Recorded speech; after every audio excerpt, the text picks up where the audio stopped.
Bonjour tout le monde, bonjour, c'est toujours avec Madame Sophia, cours de français pour la première année. Alors aujourd'hui, on va passer vers un cours qui est très important, c'est l'adjectif épithète. Alors, les objectifs, c'est savoir ce qu'est un adjectif épithète. Vous savez déjà que l'adjectif, c'est quoi? Parce que l'adjectif, c'est une définition, c'est un critère d'aspect, de forme, c'est un critère de couleur, c'est un critère de définition. Mais épithète, c'est l'adjectif épithète. Ça va reconnaître aussi l'adjectif épithète.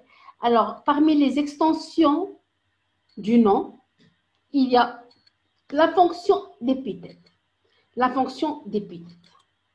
Alors, l'épithète désigne la fonction exercée par des adjectifs qualificatifs ou par des participes présents ou passés employés comme adjectifs. Alors, je répète, l'épithète, elle désigne la fonction exercée par des adjectifs. D'accord? Qualificatif.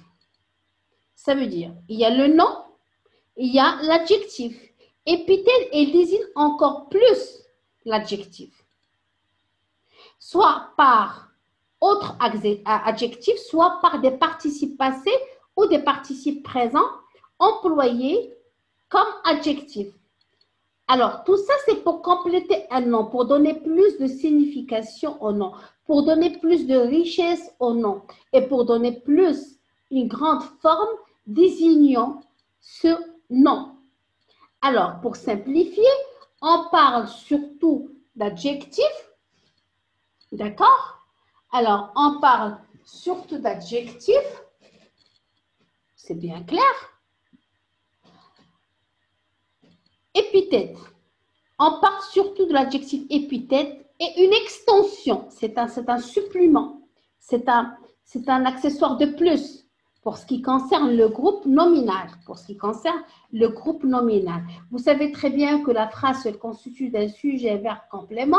Le sujet peut contenir des noms qui est le groupe nominal, soit un nom, soit plusieurs. Alors, ce groupe nominal, il peut être constitué par l'adjectif, par le nom, par l'adjectif de ce nom et par un autre adjectif épithète, sinon un participe passé ou présent employé comme adjectif. C'est-à-dire, il enrichit le nom, il lui donne plus de valeur, plus de précision, plus de savoir. Ça veut dire qu'on peut vraiment définir le nom vis-à-vis ses adjectifs. Ça veut dire qu'on ne parle pas de n'importe qui, mais on parle de tel.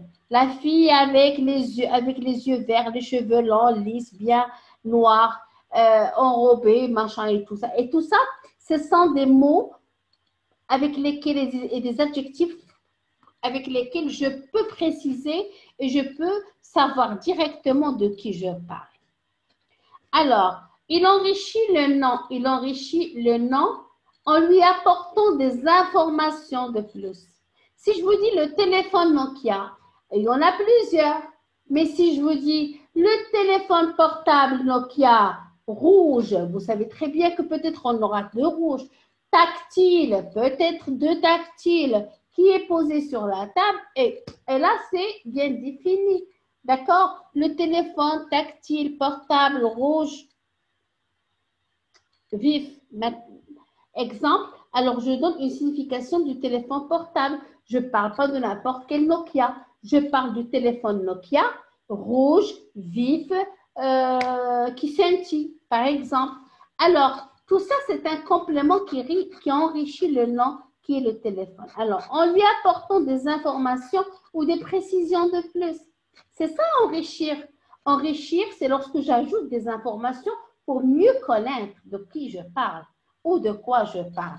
C'est lorsque j'ajoute des précisions pour aller vers directement la personne de qui je parle ou la chose de quoi je parle.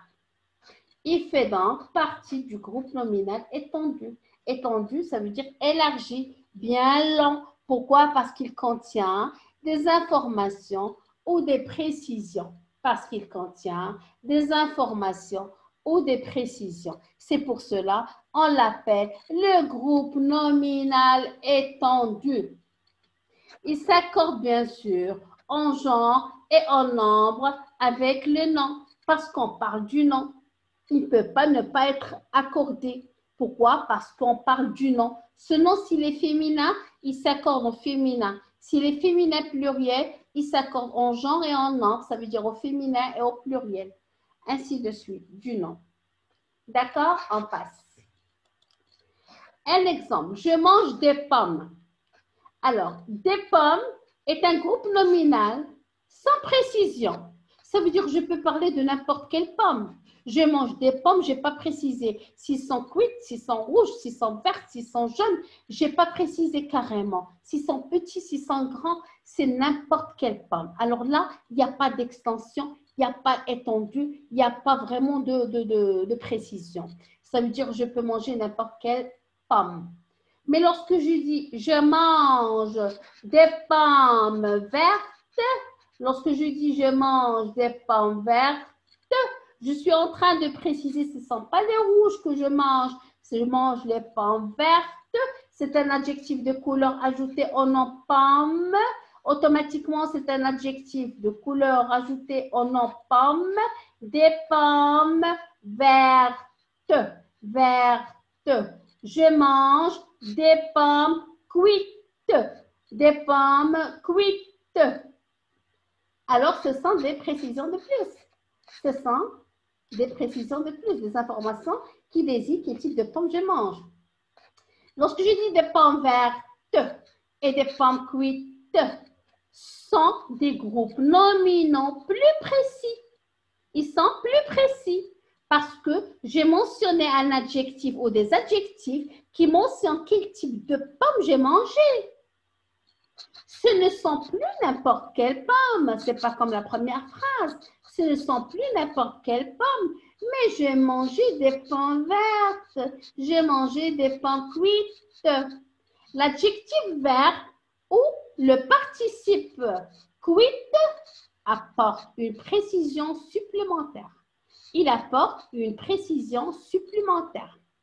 Alors, la précision supplémentaire, c'est ce qu'on appelle le groupe nominal étendu qui contient des informations et des précisions de plus qui peuvent mener directement vers quel type de pomme j'ai mangé. Ici, il n'y a plus de n'importe quelle pomme. J'ai précisé avec l'adjectif verte et le participe cuite le type de pomme que j'ai mangé. Alors, on remarque que le nom épithète est féminin. On écrit une épithète lorsqu'il qualifie le nom adjectif. Le mot épithète s'accorde au masculin singulier, un adjectif épithète lié. Alors, la construction de l'épithète liée, c'est la particularité de la fonction épithète. Ça veut dire, c'est la chose la plus précise lorsque je dis épithète liée. Et que l'adjectif ou le participe, comme ce qu'on a vu, verte, les pommes vertes ou les pommes cuites, ils sont là directement placés à côté du nom. Ils sont placés à côté du nom auquel ils se rapportent. Lorsque je dis les pommes vertes, est-ce que j'ai parlé d'autre chose à part les pommes? Non, j'ai dit la couleur verte qui désigne les pommes que j'ai mangées. Alors ça, c'est le nom qui est à côté, c'est l'adjectif qui est à côté du nom. Ok, il se rapporte. C'est-à-dire qu'il est relié au nom sans préposition. On n'a pas une proposition. D'accord? Alors, c'est direct. Verte, cuite, des pommes vertes, des pommes cuites. Alors, ici, on n'a pas de préposition, on n'a pas de verbe, on n'a pas de signe de ponctuation. Alors, c'est pour cette raison qu'on appelle l'adjectif épithète lié parce qu'elle est liée directement au nom. Elle n'a pas de séparation, ni par préposition, ni par verbe, ni par signe de ponctuation. C'est une épithète liée car elle n'a pas de séparation, ni avec ponctuation, ni avec signe de ponctuation, ni avec verbe, ni avec préposition. Exemple, une mission accomplie. Une mission accomplie. Alors, une pluie fine, cours retenu. Un cours retenu. Alors, ici, il y a l'accord parce qu'une mission, c'est un mot féminin, singulier. Une mission accomplie avec un E qui montre l'accord en genre et en nombre. D'accord? Une pluie fine. Une pluie fine. On dit une pluie, mais pas un vent. Alors, une pluie féminin. Fine, il s'accorde en genre et en nombre féminin. Un cours retenu, comme je dis, un cours, c'est un masculin singulier retenu, sans E parce que c'est un masculin. Ici, on montre que l'adjectif épithète s'accorde en genre et en nombre. Alors, ça, c'est l'épithète lié. C'est l'épithète lié. D'accord. Au contraire, l'adjectif épithète détaché. Alors, celle-là, bien sûr, elle est détachée ou séparée avec une préposition, sinon un signe de ponctualisation, sinon un verbe. Alors, est séparée du nom auquel il se rapporte par une virgule. C'est possible. Exemple, morose, le garçon attendait son train. Les petites abeilles, virgule, joyeuses, virgule, butinaient tranquillement. Alors, les petites abeilles joyeuses, il revient sur les petites abeilles, mais là, il s'est détaché. C'est un adjectif épithète qui est détaché. Joyeuse, c'est un adjectif épithète détaché par une virgule. Détaché par une virgule. On passe. Un seul adjectif épithète lié. L'adjectif épithète lié se place avant ou après le nom. En général, cela dépend de l'adjectif utilisé, bien sûr. Alors, ça dépend de l'adjectif utilisé qu'on peut le placer soit avant, soit après, mais ça reste un épithète lié parce qu'il n'y a pas de détachement ni de séparation, ni par verbe, ni par virgule, ni par autre. Exemple, un beau paysage. Il est venu l'adjectif avant le mot paysage, mais il le définit toujours. Des filles aimables. Aimable, adjectif qui s'accorde en genre et en nom, elle est venue après des filles. Aimable, une robe rayée. Une robe rayée. Alors, ici, c'est toujours l'accord en genre et en nom. Rayé, c'est venu après. Un beau avant. Certains adjectifs, ils peuvent à la fois se placer avant ou après le nom. Mais leur sens n'est pas le même selon leur position. Alors là, le sens il est bien clair. Mais dans autre exemple, le sens change s'il n'est pas le même, même s'il est placé avant ou après le nom. Exemple, un grand homme, un homme célèbre. Lorsque je parle d'un grand homme, je parle d'un homme célèbre, connu.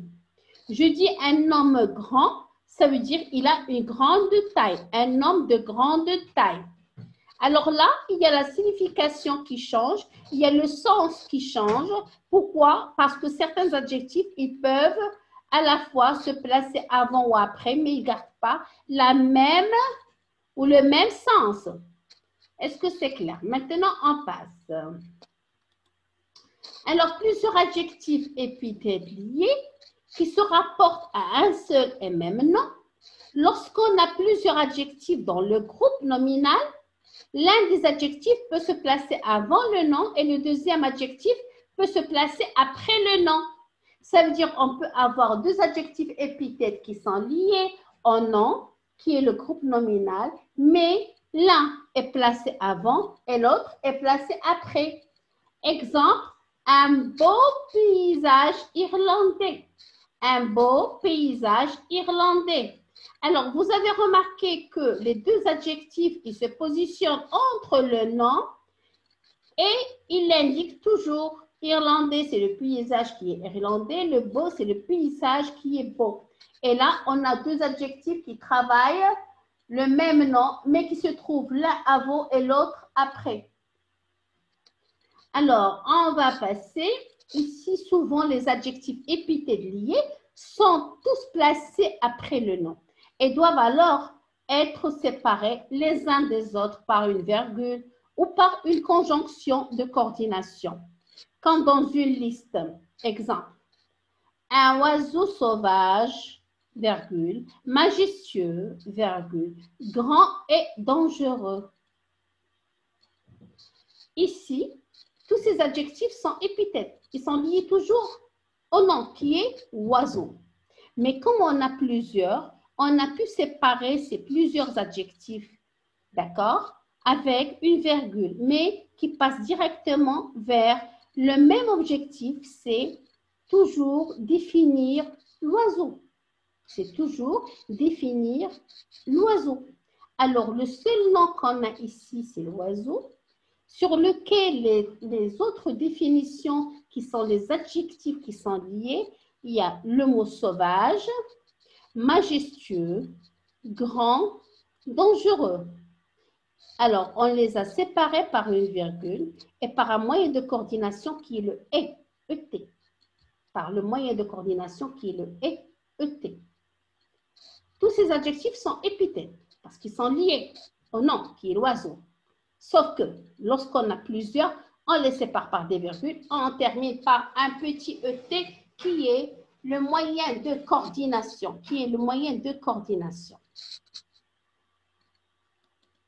Comment reconnaître un adjectif épithète? Alors, pour reconnaître un adjectif épithète lié ou un participe épithète lié, il faut d'abord identifier un groupe nominal dans la phrase. Ça veut dire chaque phrase, elle doit avoir un groupe nominal. Il faut ensuite repérer l'adjectif, ça veut dire la définition pour ce nom-là. Qu'est-ce qui lui revient? Ou un participe qui est placé à côté du nom, soit avant, soit après, qui peut faire penser à un adjectif ou à un participe épithète. Ça veut dire tout ce qui raccorde, tout ce qui a un lien, tout ce qui revient sur le nom comme adjectif ou comme participe, ce sont des adjectifs épithètes qui sont liés. Alors, pour être sûr, il faut bien vérifier que le mot repéré peut être supprimé. Alors, lorsque le mot il peut être supprimé, ça ne peut pas forcément changer le sens de la phrase. Non, l'épithète, comme toutes les extensions. Extension, lorsque je dis extension, ça veut dire une fois on a le groupe nominal qui est étendu, qui est plus long. Alors, est toujours supprimable. Ça veut dire tout ce qu'on peut rajouter, les rajouts, tout ce qu'on peut vraiment, avec lesquels on peut enrichir la phrase ou le nom, ils peuvent mener vraiment à les supprimer sans pouvoir changer le sens de la phrase. Ça veut dire, je peux dire le téléphone Nokia portable tactile rouge sonne, comme je peux dire le téléphone sonne. Je peux éliminer toutes ces extensions et je peux dire la même phrase. Exemple, il pleut sur ce terrain accidenté. Accidenté peut être supprimé de la phrase. On obtient alors, il pleut sur ce terrain.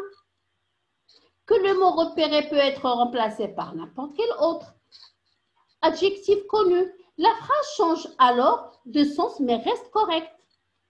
D'accord?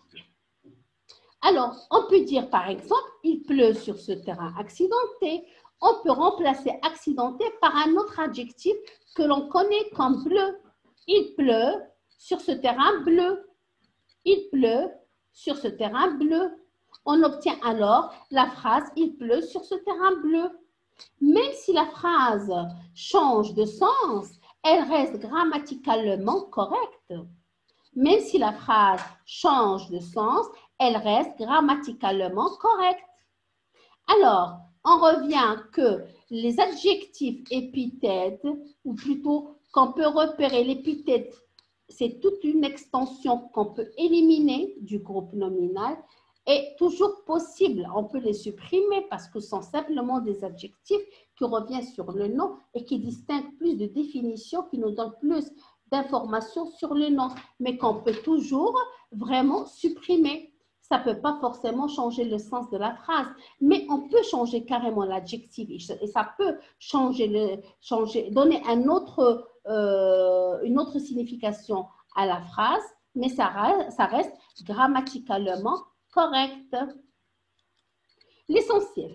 Alors, la fonction épithète est exercée par des adjectifs ou par des participes employés comme adjectifs. La construction de l'épithète liée est directe.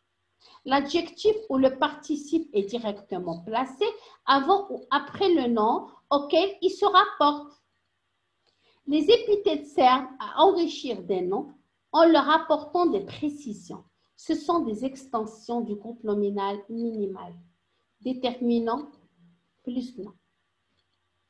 Alors, on revient au nom minimal. On peut avoir un homme, une fille, un garçon, exemple. Un déterminant et un nom. Je peux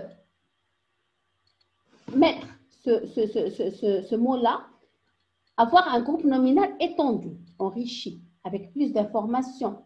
Je peux dire un garçon beau, petit, habillé, élégant, fait ces exercices. Alors, tous ces adjectifs, tous ces mots-là, ils sont là pour préciser, pour donner plus d'extension à ce garçon et plus de valeur. Ça a enrichi la phrase, ça enrichit la phrase. Alors, enrichir le nom par plusieurs adjectifs ou par des participes, c'est mettre une extension, c'est ça. D'accord? Alors, tant que les adjectifs ou les participes sont liés au nom, automatiquement, c'est la fonction épithète. Ce sont des adjectifs épithètes. Alors, je vous remercie pour votre attention. Je vous souhaite une excellente soirée et je vous donne rendez-vous à notre cours.